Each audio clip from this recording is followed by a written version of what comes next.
ಹೂವೆ ಬಾರೆ ಮೊಗ್ಗೇನಿ ಬಾರೆ ಈ ಒಂದು ಹಾಡನ್ನು ಹಾಡೋದಕ್ಕೆ ಬರ್ತಾ ಇದ್ದಾರೆ ಸಚಿನ್. ಜೋರಾದ ಚಪ್ಪಾಳೆಯೊಂದಿಗೆ ವೇದಿಕೆ ಮೇಲೆ ಬರ್ತಾರೆ.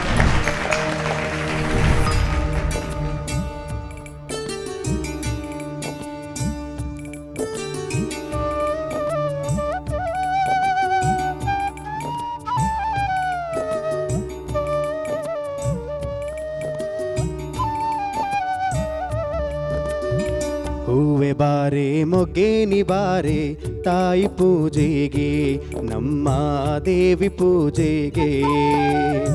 ಹೂವೆ ಬಾರೆ ಮೊಗ್ಗೇನಿ ಬಾರೆ ತಾಯಿ ಪೂಜೆಗೆ ನಮ್ಮ ದೇವಿ ಪೂಜೆಗೆ. ಕಮ್ಮನಹಳ್ಳಿಯ ಪೊರೆಯ ಬಂದ ಲಕ್ಷ್ಮಿ ಪೂಜೆಗೆ. ಕಮ್ಮನಹಳ್ಳಿಯ ಪೊರೆಯ ಬಂದ ಲಕ್ಷ್ಮಿ ಪೂಜೆಗೆ. ಹೂವೆ ಬಾರೆ ಮೊಗ್ಗೇನಿ ಬಾರೆ ತಾಯಿ ಪೂಜೆಗೆ ನಮ್ಮ ದೇವಿ ಪೂಜೆಗೆ.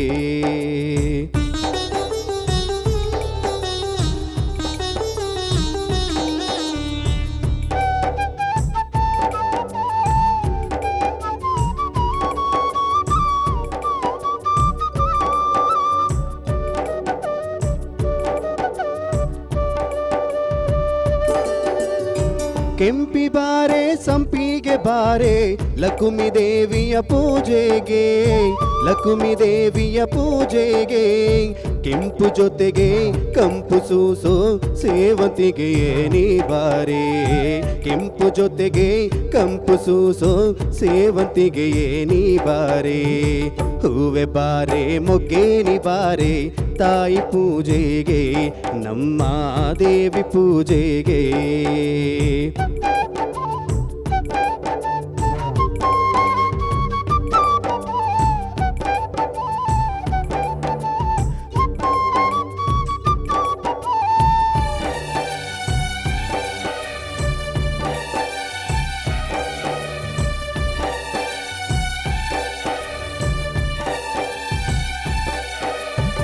ಮಲ್ಲೆ ಬಾರೆ ಮರುಗ ಬಾರೆ ಲಕ್ಷ್ಮಿ ದೇವಿಯ ಪೂಜೆಗೆ. ಲಕ್ಷ್ಮಿ ದೇವಿಗೆ ಪೂಜೆಗೆ.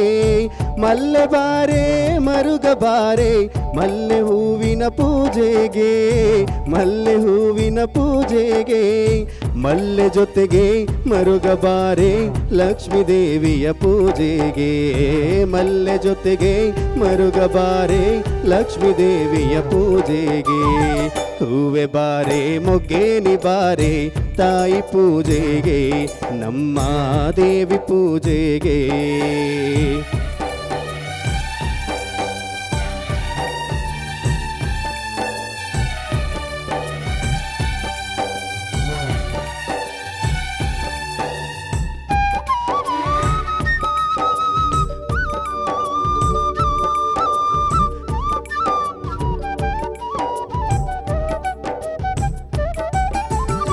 ಜಾಜಿ ಬಾರೆ ಜವನೇನಿ ಬಾರೆ ಲಕ್ಷ್ಮಿ ದೇವಿಯ ಪೂಜೆಗೆ.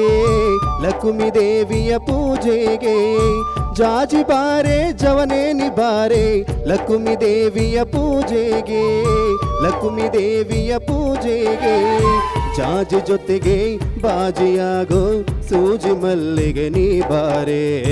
ಬಾಜಿ ಜೊತೆಗೆ ಜಾಜಿಯಾಗೋ ಸೂಜಿ ಮಲ್ಲಿಗೆ ನೀ ಬಾರೆ. ಹೂವೆ ಬಾರೆ ಮೊಗ್ಗೇನಿ ಬಾರೆ ತಾಯಿ ಪೂಜೆಗೆ ನಮ್ಮ ದೇವಿ ಪೂಜೆಗೆ. ಹೂವೆ ಬಾರೆ ಮೊಗ್ಗೇನಿ ಬಾರೆ ತಾಯಿ ಪೂಜೆಗೆ ನಮ್ಮ ದೇವಿ ಪೂಜೆಗೆ. ತಾಯಿ ಪೂಜೆಗೆ ನಮ್ಮ ದೇವಿ ಪೂಜೆಗೆ.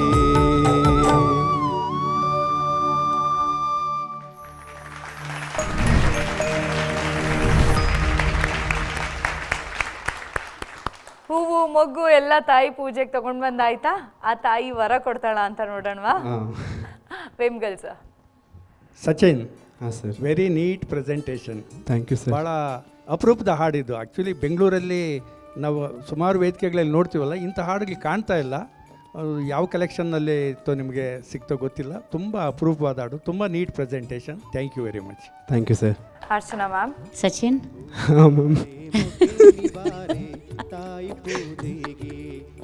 ಇಲ್ಲ, ಅದು ಅವನಿಗೆ ಗೊತ್ತು, ನನಗೆ ಗೊತ್ತು. ಆ್ಯಂಡ್ ಇವ್ರಿಗೆ ಗೊತ್ತಾಗಿರುತ್ತೆ. ಅವನು ಚರಣ ಹಾಡುವಾಗ ಒಂದು ಅಕ್ಷರ ಮಿಸ್ ಮಾಡ್ದ. ಮಲ್ಲೆ ಬಾರೆ ಮರುಗ ಬಾರೆ ಲಕ್ಷ್ಮೀ ದೇವಿಯ ಪೂಜೆಗೆ, ಲಕ್ಷ್ಮೀ ದೇವಿಗೆ ಪೂಜೆಗೆ. ಮಲ್ಲೆ ಬಾರೆ ಮರುಗ ಬಾರೆ ಮಲ್ಲೆ ಹೂವಿನ ಪೂಜೆಗೆ, ಮಲ್ಲೆ ಹೂವಿನ ಪೂಜೆಗೆ. ಒಂದು ವರ್ಡ್ ಅಲ್ಲ, ಬರೀ ಒಂದು ಅಕ್ಷರ ಮಿಸ್ ಮಾಡ್ದ. ನಾನು ನಕ್ಕದೆ, ಅವ್ನಿಗೆ ನನಗೆ ಗೊತ್ತಾಯ್ತು ಅಂತ ಅವನಿಗೆ ಗೊತ್ತಾಗೋಯ್ತು. ಅದಾದ್ಮೇಲಿಂದ ಪೂರ್ತಿ ಚರಣ ಏನೇನೋ ಮಿಸ್ ಮಾಡ್ದ ಸಾಹಿತ್ಯನ. ಬಟ್ ಭಾರಿ ಚೆನ್ನಾಗಿ ಮ್ಯಾನೇಜ್ ಮಾಡಿದೆ. ಅದೇ ಟ್ಯಾಲೆಂಟ್ ಬೇಕಾಗಿರೋದು. ಆ ಒಂದು ಸಮಯ ಪ್ರಜ್ಞೆ ಇರಬೇಕು ಕಲಾವಿದರಿಗೆ. ಈವನ್ ಥಿಯೇಟರ್ ಮಾಡೋರಿಗಾಗಲಿ, ಹಾಡು ಹೇಳೋರಿಗಾಗಲಿ, ಹೀಗೆ ಸ್ಟೇಜ್ ಮೇಲೆ ವಿತೌಟ್ ಲಿರಿಕ್ಸ್ ಹಾಡಬೇಕು, ಅದು ಕಾಂಪಿಟೇಷನ್ನಿನ ಒಂದು ಟೆನ್ಷನ್ ಅಂತಿದ್ದಾಗ ಅದೆಲ್ಲ ಆಗೋದು ಸಹಜ. ಬಟ್ ನೀನು ಅದು ನಿನ್ನ ಸಿಂಗಿಂಗ್ ಎಫೆಕ್ಟ್ ಆಗದಿದ್ದ ಹಾಗೆ ಅದನ್ನು ಮ್ಯಾನೇಜ್ ಮಾಡಿದೆಲ್ಲ, ತುಂಬ ಖುಷಿ ಆಯಿತು. ಶ್ರುತಿ ತಾಳ ಎಲ್ಲ ಪರ್ಫೆಕ್ಟಾಗಿತ್ತು. ತುಂಬ ಚೆನ್ನಾಗಿ ಹಾಡ್ದಿಯಪ್ಪ, ಸಂಗತಿಗಳು ಎಲ್ಲ ಚೆನ್ನಾಗಿ ಹಾಡ್ದು. ನನ್ನ ಒಂದು ಸಜೆಷನ್ ಏನು ಅಂತಂದರೆ, ಈ ಫೋಕ್ ಗೀತೆ ಅಥವಾ ಇದು ಮಾಡರ್ನ್ ಫೋಕ ಶೈಲಿ ಅಲ್ವಾ ಇದು. ಸೊ ನನಗೆ ನಿನ್ನ ಸಿಂಗಿಂಗಲ್ಲಿ ನೇಟಿವಿಟಿ ಸ್ವಲ್ಪ ಕಮ್ಮಿ ಅನ್ನಿಸ್ತು. ಅಂದರೆ ಇದು ಸ್ವಲ್ಪ ಫಿಲ್ಮ್ ಸಾಂಗನ್ನು ಹಾಡಿದ ರೀತಿಯಲ್ಲಿ ಸೌಂಡಿಂಗ್ ನಿನ್ನ ವಾಯ್ಸ್ ನಂಗೆ ಸೌಂಡ್ ಆಗ್ತಿತ್ತು. ಇನ್ನೊಂದು ಸ್ವಲ್ಪ ಮಣ್ಣಿನ ಘಮ ನಿನ್ನ ದನಿಯಲ್ಲಿ ನೀನು ತಂದ್ಕೊಂಡ್ರೆ ಇನ್ನೂ ಇದರ ಬಣ್ಣ ಇನ್ನೂ ಚೆನ್ನಾಗಾಗತ್ತೆ ಅಂತ ಅನ್ನಿಸ್ತು. ಬಟ್ ಸಿಂಗಿಂಗ್ ತುಂಬ ಚೆನ್ನಾಗಿತ್ತು. ಹೀಗೆ ಇಂಪ್ರೂವ್ ಮಾಡ್ಕೊಂಡು ಹೋಗ್ತಾ ಇರು. God bless you. Thank you so much ma'am. Muniraju sir ಇಲ್ಲ, ಭಾಳ ಚೆನ್ನಾಗಿ ಹೇಳಿದ್ರು ಮೇಡಮ್. ಇನ್ನೇನು ನಾನು ಹೇಳೋದೇನಿಲ್ಲ. ಆದರೆ ಈ ಹಾಡು ಮೂಲ ಜನಪದ ಹಾಡಲ್ಲ, ಇದು ಜನಪದ ಶೈಲಿಯ ಹಾಡು. ನೀವು ಹಾಡಬೇಕಾದ್ರೆ ಅದು ಹಾಡು ಹೇಗಿದೆಯೋ ಅದನ್ನು ಕರೆಕ್ಟಾಗಿ ಹಾಡಿದಿರಿ. ಮೂಲ ಜನಪದ ಹಾಡುಗಳು ಹೇಗಿರುತ್ತೆ ಅಂದರೆ ಪಲ್ಲವಿ ಚರಣಗಳಿಗೆ ಅವ್ರಿಗೆ ಡಿಫ್ರೆನ್ಷಿಯೇಷನ್ಸ್ ಗೊತ್ತಿಲ್ಲ. ಸುಗಮ ಸಂಗೀತದ ಗಾಯಕರು ಮತ್ತು ಶಿಷ್ಟ ಸಂಗೀತದ ಪ್ರಕಾರದ ಗಾಯಕಿಯರು ಅದನ್ನು ತೆಗೆದುಕೊಂಡು ಪಲ್ಲವಿ ಚರಣಗಳನ್ನು ಮತ್ತು BGMಗಳನ್ನೆಲ್ಲ ಮಾಡಿ ನಮಗೆ ಕೇಳ್ಸೋಕ್ಕೆ ಶುರು ಮಾಡಿದ್ರು. ಅದು ಹೇಗಿರ್ತಿದ್ದು ಗೊತ್ತಾ? ಮುಮ್ಮೇಳ ಹಿಮ್ಮೇಳ ಅಷ್ಟೇ. ಇದನ್ನೇ ಜನಪದರು ಕೈಲಿ ಕೊಟ್ಟರೆ ಹೆಂಗೆ ಆಡ್ತಿದ್ರು ಗೊತ್ತಾ? ಹೂವೆ ಬಾರ್ಯ ಮೊಗ್ಗೆ ಬಾರ ದೇವಿ ಪೂಜೆಗೆ. ಹಿಂದೆ ಕೋರಸ್ ಹೆಂಗೆ ಮಾಡ್ತಿದ್ರು ಗೊತ್ತಾ? ಅದಕ್ಕೆ ಮೊಗ್ಗೆ ಬಾರ ದೇವಿ ಪೂಜೆಗೆ. ಇಷ್ಟೇ ಡಿಫ್ರೆನ್ಸು, ಏನಿಲ್ಲ. ಜನಪದ ಅವ್ರಿಗೇನಂದರೆ ಈ ಸಂಗೀತ ಇನ್ನೊಂದು ಮತ್ತೊಂದು ಅವರು ಹಂಗಿಲ್ಲ. ಅವರು ಏನು ತೋಚುತ್ತೋ ಅದನ್ನು ಹಾಡ್ತಾ ಹೋಗ್ತಾರೆ. ಸೂಕ್ಷ್ಮವಾಗಿ ಮೇಡಮ್ ಹೇಳಿದ್ದು, ಆ ಜನಪದದ ಒಂದಿಷ್ಟು ಗಮಲು ನಿಮ್ಮ ಧ್ವನಿಲಿ ಬಂದರೆ ಇನ್ನೂ ಚೆನ್ನಾಗಿ. ಖಂಡಿತ ಸರ್, ಬರೋ ದಿನಗಳಲ್ಲಿ ನೇಟಿವಿಟಿನ ಬೆಳೆಸ್ಕೊಂಡ್ಬರ್ತೀನಿ.